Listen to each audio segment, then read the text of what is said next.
Welcome to the University of Pittsburgh Health and Explainable AI podcast, a collaborative initiative between the Health and Explainable AI HexAI Research Laboratory and the Department of Health Information Management at the School of Health and Rehabilitation Sciences, and the Computational Pathology and AI Center of Excellence, CPACE, at the University of Pittsburgh School of Medicine. I'm your host, Jordan Gass-Pooré, a health and science reporter. In this podcast series, we explore the transformative integration of responsible and explainable artificial intelligence into health informatics, clinical decision-making, and computational medicine. From reshaping diagnostic accuracy to enhancing patient care pathways, we'll highlight how AI is creating new bridges between researchers, clinicians, and healthcare innovators. Led by Ahmad P. Tafti, Houman Rashidi, and Liron Pantanowitz, the HexAI podcast is committed to democratizing knowledge around ethical, explainable, and clinically relevant AI. Through insightful conversations with domain experts, AI practitioners, and students, we'll spotlight the latest breakthroughs, discuss real-world applications, and unpack the challenges and opportunities that lie ahead in responsible AI in healthcare. So, whether you're a student, practitioner, researcher, or policymaker, this is your gateway to the future of AI-powered healthcare. Today, on this podcast episode, we're going to speak with Jason Moore, who's the chair of the Department of Computational Biomedicine and director of the Center for Artificial Intelligence Research and Education at Cedars-Sinai Medical Center in Los Angeles. We're going to discuss Jason's work and the incorporation of AI agents into precision health. Welcome, Jason. Thanks so much for joining us. Would you like to introduce yourself and give us a high-level view on your work? Yeah, well, it's a real pleasure to join you today and looking forward to the podcast.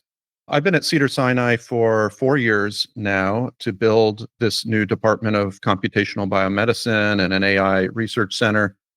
And we've been growing steadily. We have a department with 20 faculty now. We've established education programs, a new PhD program in health AI. We've built a lot of infrastructure. But my own research focuses on AI for biomedical research and healthcare applications. I describe myself as a methodologist. I've been developing AI methods and software for 30 years now, going back to graduate school in the mid-1990s. And that's what I'm really passionate about doing, developing novel algorithms, novel tools, and really tailoring them to the kinds of specific research and healthcare problems that we're interested in. And I really believe that's important, that there's not one size fits all AI strategy for everything we want to do on the healthcare side. And so I think putting a lot of energy into tailoring AI and machine learning to very specific questions and specific problems is really important. For the last 10 years, I've been working in the space of what's called automated machine learning. And we developed some of the very first automated machine learning tools, getting the computer to do the machine learning for you, making all the decisions, choosing the algorithms, piecing together a pipeline. And more recently, we've been focused on how to use expert biomedical knowledge to help guide the machine learning. I'm not a big fan of throwing a machine learning algorithm at a large data set and expecting it to find all the answers. Rather, we want it to be able to use the knowledge and information we have about the diseases, the healthcare problems that we're studying.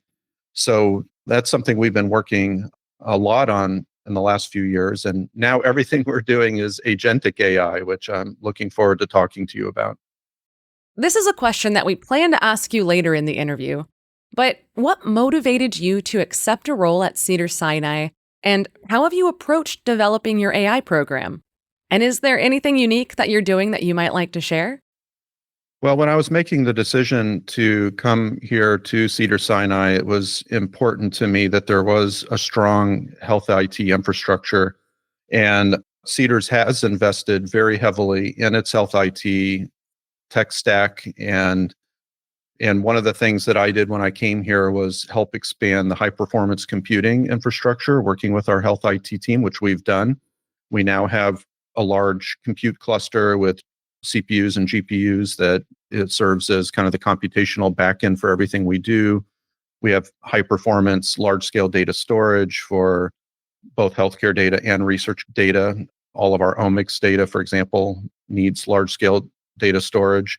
We've invested heavily in our connectivity infrastructure, but also our personnel infrastructure. We have teams dedicated to research, which I think is rare in a biomedical setting to have IT folks dedicated to research. That's something that Cedars has invested heavily in to support us and everything we do on the research side. But we also have a team that is dedicated to developing, evaluating, and deploying and monitoring, auditing AI and machine learning models in the clinic, led by our new chief AI officer, Monir O'Day. And this is a really impressive team that puts a lot of effort into vetting new tools, either homegrown tools or commercial solutions. And we have a very long checklist of questions and evaluations that we go through to determine whether something's ready for the clinic. And I'm happy to talk more about that if you want, but that was also an important piece of this tech stack puzzle, was the human capital investment. It sounds like you're prioritizing investing in your team and in developing and strengthening your team's technical capabilities, instead of turning to external third-party vendors for the same capabilities. For your peers, how do you decide whether or not to turn to outside partners? And can you give us a feel for what sorts of pitches you're receiving, how you're evaluating them? And lastly, is there anything that you're seeing of unique value? So there are a couple great questions there. First, let me say that Cedars-Sinai has invested heavily in its academic mission, in its research and education mission, and it has a reputation of being one of the best hospitals in the country. And a big piece of that is the fact that we are an academic hospital. And what that means is that we are on the bleeding edge of developing, new healthcare strategies, new healthcare interventions, and new technologies that can be deployed in the clinic. And I think that's a really important piece of being a leading hospital and allowing us to stay on the bleeding edge of healthcare. Tech, the large commercial tech companies are wonderful, and they provide a lot of really important tools, like the Epic electronic health record vendor that we use provides a lot of tools that we use every day in the clinic, and those are wonderful. But the tech companies can't provide all the solutions, and they're not always aware of the unique challenges at any one hospital or any one unique population that we serve. And so homegrown solutions are a really important part of that. In terms of collaboration, how can you envision the University of Pittsburgh's Computational Pathology and AI Center of Excellence and similar initiatives and labs on other campuses being of use to your team? And how can you envision collaborating around things like data sharing and the development of tools like synthetic data sets? Well, I'm a believer in synthetic data. I think it's incredibly useful. We've licensed a commercial product called Syntho for our synthetic data solution here at Cedars-Sinai. And I think it's a great solution for being able to share data without violating confidentiality or data security or privacy of our patients. And so I think it is an important part of the collaboration toolbox for hospitals across the country to be able to work together in a secure and private manner. And so I think that's a great example of where commercial entities can provide tools that are useful and allow us to move forward in important ways. You've spoken recently about agentic AI in healthcare. What is your emerging view on all the excitement around agentic AI? And how is your team experimenting with agents and agentic systems? Yeah, well, I would say a year ago, I was more skeptical about the immediate impact that AI was going to have on healthcare. But a lot of my thinking about that has changed in the last year as agentic AI has really come to the forefront. And, for the listeners who aren't familiar with agentic AI, it's the basic idea of tailoring different AIs, different algorithms to parts of a complex problem and creating a team of AI specialists where each one has its role. And an important component of agentic AI is autonomy, that each of these agents is working autonomously, independently of the human user to go off and do something useful. And having a team of agents collectively work on different pieces of a problem. And then you might have a manager agent or a director agent that is keeping track of what each of the individual specialist agents are doing and pulling the results together to give to the human user. This is really powerful because by focusing specialist agents on parts of a problem, they can solve the overall problem more effectively than any individual AI, like ChatGPT, for example. And so this has allowed us to really imagine and what AI can do and how we can get AI to solve complex problems. And the way I like to think about AI is how we as humans solve problems. And we don't work in isolation. We work in teams. We collaborate with each other. We have teams of specialists. We all have our individual expertise to bring to bear on a problem. And we work together independently as a team to solve a problem. And so that's really the idea behind agentic AI, is to get AI to be able to replicate what we as humans do as teams. And that's pretty exciting. And I think it's really opened my eyes to the possibilities in a new way, that in a way that I was not thinking about, say, a year or two ago. And we have been working on agentic AI over the last year, and specifically as part of a platform that we call XAI, an ecosystem for explainable AI, which integrates data and code and, importantly, biomedical knowledge and research results with agentic approaches that allow us to do different tasks. For example, launch machine learning analyses automatically, and a different agent to interpret those results, and a different agent to prepare the data for machine learning. And large language model tools have then allowed the human user to interact with the agents, to interact with all the components that I've mentioned in a very useful way. And the way I like to think about this is that we now have a team of agents doing everything a data science team would do, a human data science team would do. And now you can, instead of asking humans to do different tasks, you can ask the agents to do different tasks. And then when they've completed those tasks, the large language model tools allow us to ask questions about the results and get answers in the same way that we would ask a human data scientist. And so that's an example of how we're using agents to make data analysis faster, more efficient, and more effective, because all of that can happen in minutes or hours, whereas humans, to do the same thing, even a human team can take days or weeks or months to complete a complex task like that.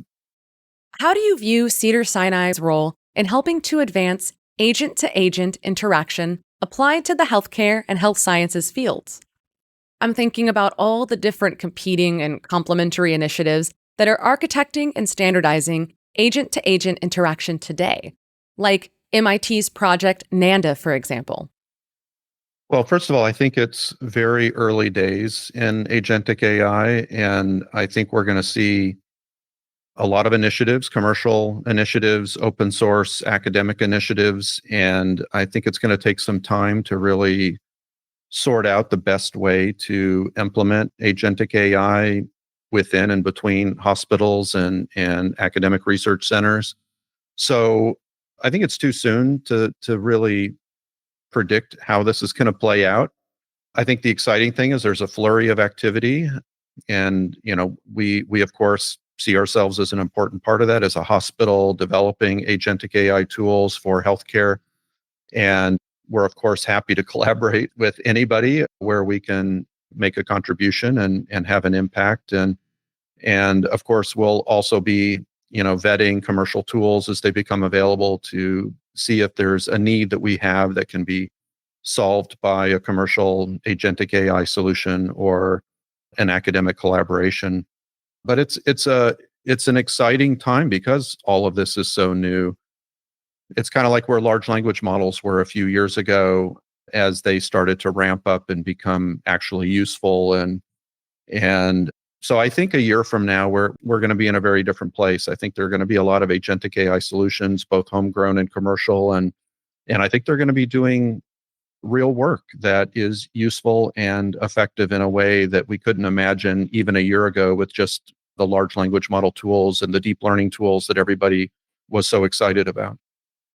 All right, getting back to the original questions that we plan to ask you, what's something that your team is working on right now that you're super excited about? Yeah, well, I've touched on a little bit already on what we're working on. And my like I said, the last 10 years, my research has really been focusing on how to democratize AI and machine learning. And that's really my main goal is how can we bring this technology to the masses? How can we put it in the hands of biologists, epidemiologists, clinicians who don't have computer science or biostatistics or computer programming experience and expertise? Because we need everybody to be using this technology to move their work forward. There's a bottleneck of talent. There's only one of me and one of each of my 20 faculty, and we only have so many hours in the day where we can work with our clinician and biology colleagues and collaborators. And so I want to enable them to be able to build their own machine learning models, to use AI in their own work, to be able to solve problems using AI effortlessly without necessarily needing a person like me to hold their hand or collaborate with them. So that's really my main goal. And then my secondary goal I mentioned before is the computer really doesn't know anything about Alzheimer's disease or cardiovascular disease. It's just looking for patterns in data, and we need to teach it what we know about these diseases, about biology, about how medicine works, and about patients and patient care. And I think that's going to make the AI and the machine learning a lot more effective, a lot more useful, a lot more explainable and interpretable. And so that's my other main goal. So accessibility and making all this technology informed, because we as humans are informed. And I think that's partly what makes us special, is that we can draw upon our knowledge of a particular area to solve a problem, whereas AI can't do that as effectively. So that's really what I'm most excited about, is how do we put those two things together, the accessibility and the knowledge, to be able to tackle the hardest healthcare problems. And I would just add that healthcare problems are different than other problems. And I think this is where big tech falls short sometimes, is they're trying to, you have to understand they're a for-profit company. They have shareholders to make happy, and so they're really trying to sell products across the board to everybody, and that's where the way they're going to maximize their profits. But healthcare is a different beast. It's very different than economics or meteorology or engineering. And the data is different. We have specific data problems that are very different than other domains. Biology works very differently from an etiologic point of view than other mechanisms, like mechanisms for how the economy works. And so I think being able to really focus AI and machine learning specifically on healthcare problems and the nuance around what makes healthcare unique is the most important challenge that we need to focus on the next few years. And again, I think that's where agentic AI has an important role to play. On this podcast, we like to incorporate some questions on explainable AI, and you touched on the subject. But can you share more and tell us something about explainability that you try to get across to your team members and your peers? Like maybe on a technical level, thinking about approaching projects in the lab? Let me start with a simple example. If you're a clinician and you have a problem patient, you can walk down the hall and talk to a colleague, another expert, and say, hey, here's this patient. Here's the problem I'm having. What do you think? And your trusted colleague can provide an answer and say, this is what I think you should do, or this is what I think is wrong with this patient, or I think this is what I think the best course of treatment is. And you, as a clinician, can say, why? Why do you think that? And And your colleague can give an answer as to why they think that. Well, because I saw 10 patients last year that had similar issues and similar problems, and here's my experience, and here's what happened when I tried different treatments. And so that you can have that back and forth, that why, but also you go to your colleagues who you trust. You understand their training, you understand their experience, you know they have a good track record of caring for patients. So there's a trust and transparency involved in that relationship, which is why you go to them for advice. So that I think really is at the heart of what explainability means. We want to be able to, when we have a model, an AI generates a model that we want to use clinically, we want to say why. Why we want to ask the AI, why do you think this? Why do you think this is a good model? How did you derive this model? How did you evaluate this model? And you want to be able to ask those why questions, but you also want the trust. And so I would point to this as one of the downsides of using commercial AI solutions is it's hard to get at the trust and transparency because as a commercial entity, you can't show the code, you can't show the secret sauce that is your intellectual property because you don't want that to get out to your competitors. So you protect that at all cost. But that's what gives us as clinicians, as a healthcare organization, that's what gives us that trust factors, being able to look at the code and say, oh, that's what it's doing. And so I think that's a big part of when we talk about explainability, I think that has to be part of the equation. We have to be able to see the source code. We have to understand what the code is doing. We have to be able to ask why, where did this solution come from and why is it giving us this particular solution? And those are all the kinds of things wrapped up in explainability that give us the confidence to put something in the clinic and deploy it and trust it for patient care. In addition to all the other things that are wrapped up into explainability, like biological interpretation, what is this telling us about biological mechanisms and statistical properties of a model, the reproducibility and the generalizability to independent data, those kinds of things that we think about when we evaluate a machine learning model that are wrapped up into explainability. So explainability is a big topic. There are a lot of pieces and parts to it, but I think in the healthcare setting, trust and transparency is really at the heart of the matter. Thinking about students, student researchers, and others, what are you looking for in potential collaborators and partners? What kinds of interests and projects would you like to see them bring to the table? Well, I would point to the fact that we are a very patient-centric institution. Cedars-Sinai cares deeply about its patients. We put our patients first in everything we do, and it's one of the things I really love about our institution. On the research side, we think about our patients. On the education side, we think about our patients, and certainly on the healthcare side, patients come first. And so that really drives our AI as well. And as part of that, I would point to answer your question about what are we looking for, I would point to I think, a very underappreciated aspect of patient care as we think about AI, and that's the patient experience. And I think each of us has been a patient, and the older you get, the more you are, the more likely you are to have experienced being in a health system and having a health issue. And it's difficult for all of us. It's challenging. The US healthcare system is complex, and it's hard to know always who to talk to and the right path to take, and navigating a health system, and even just logistics, where to park and how to find your doctor, and the patient doctor clinician encounter can be complex in various ways. And so I think a very underappreciated aspect of AI in healthcare is using AI to improve the patient experience. And I'll give you a quick example. So we have a chatbot that we've been using for about 2 years at Cedars-Sinai. It's called CS Connect, Cedars-Sinai Connect. And so for anybody listening in California, you can download the app on any app store on your smart device and get plugged into the Cedars-Sinai system through this chatbot. It's an AI chatbot that you can have a conversation with and explain your healthcare issue. and the chatbot will ask you questions and you provide answers, and it will arrive at a preliminary diagnosis and help you get into the Cedars-Sinai healthcare system. Very easy. But an important part of that is you can push a button and immediately talk to a real doctor.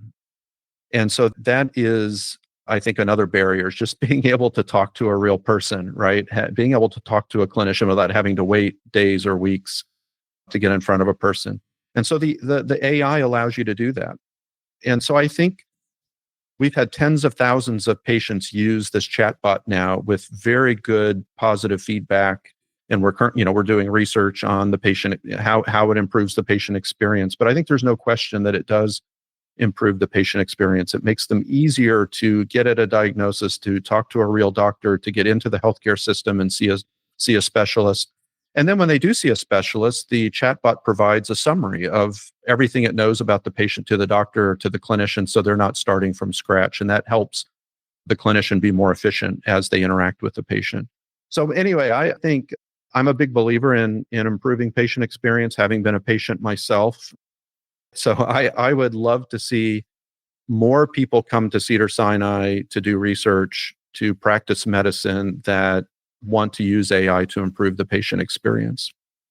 What advice can you offer large health diagnostics companies, for example, that are getting involved in experimenting with AI and developing AI-powered diagnostic tools and customer-facing AI interfaces, for example, that are internally hindered in many ways by an abundance of caution, preventing them from scaling up foundational research, development and testing, and forging important strategic relationships with outside partners? So first of all, I think there are a lot of opportunities. So that's the first thing I would tell these companies. The second thing is, I think it's really important to form a partnership with hospitals like Cedars-Sinai, a true partnership. We have a lot of big tech companies that come to us and we meet with them. And at the end of the day, they just want our data or they want to sell us their technology and make money from us. And, that's fine, but that's not necessarily what we want.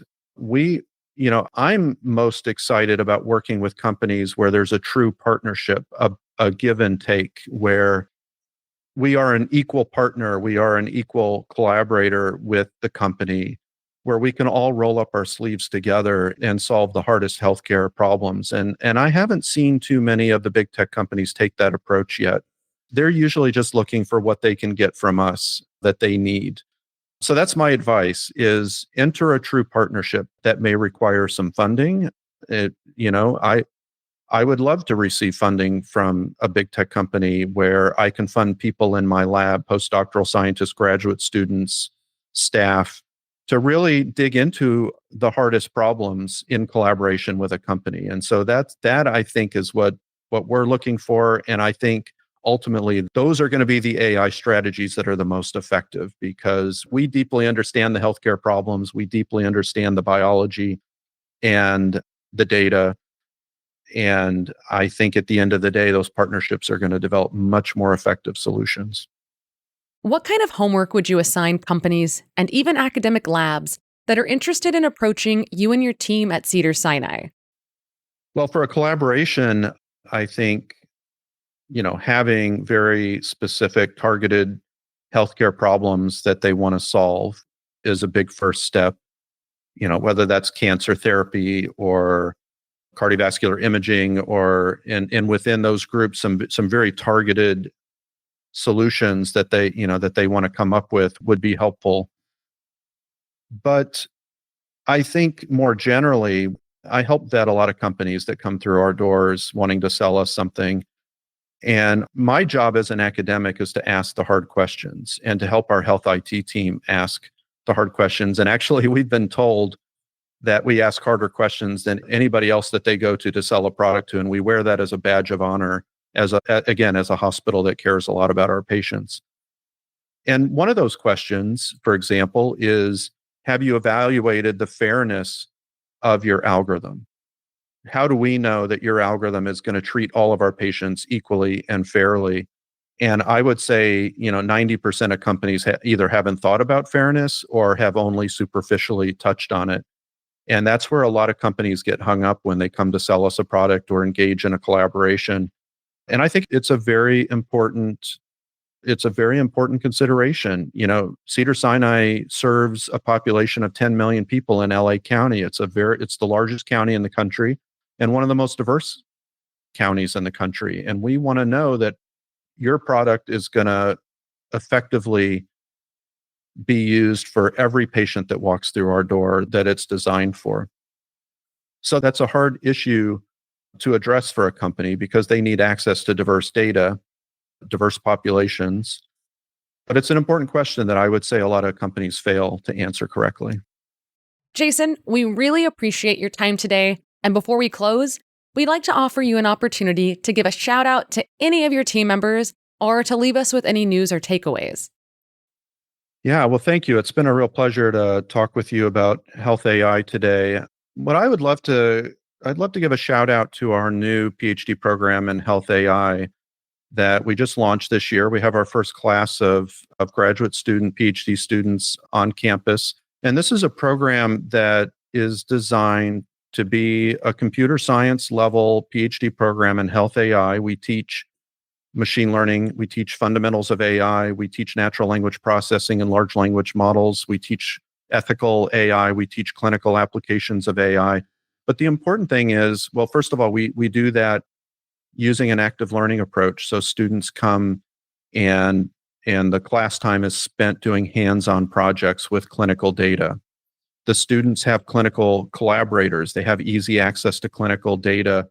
And they also do clinical rotations. So they will spend time, every PhD student will spend time in the clinic and seeing what a patient encounters, like seeing how a clinician interacts with the electronic health record. And so I think we're the first such program in the country. And I would just add that we're genuinely excited to have PhD students working at our hospital, doing research, working with our clinicians, because I firmly believe that students are where innovation comes from. They are often the ones that have the fresh new ideas about how to tackle a problem and the fresh new ideas about how to develop cutting edge algorithms. Also, they are really the glue that brings collaborators together, that brings clinicians and computer scientists, data scientists together in meaningful ways. So I think we're setting up a model for the future. Every hospital should have programs like this. And I think if you want to be an academic medical center and be on the bleeding edge of using AI in healthcare, I think having graduate studies and graduate students around is really essential. All right, Jason, thank you so much. It's been a pleasure speaking with you today, and thanks for taking the time to join us on Pitt's Health and Explainable AI podcast, which is a collaborative initiative linking the University of Pittsburgh's Health and Explainable AI Research Laboratory and the Computational Pathology and AI Center of Excellence at the University of Pittsburgh School of Medicine. From the University of Pittsburgh, thanks everyone for tuning in and for following the series. Join us again on HexAI, where we explore the transformative integration of responsible and explainable artificial intelligence into health informatics, clinical decision-making, and computational medicine.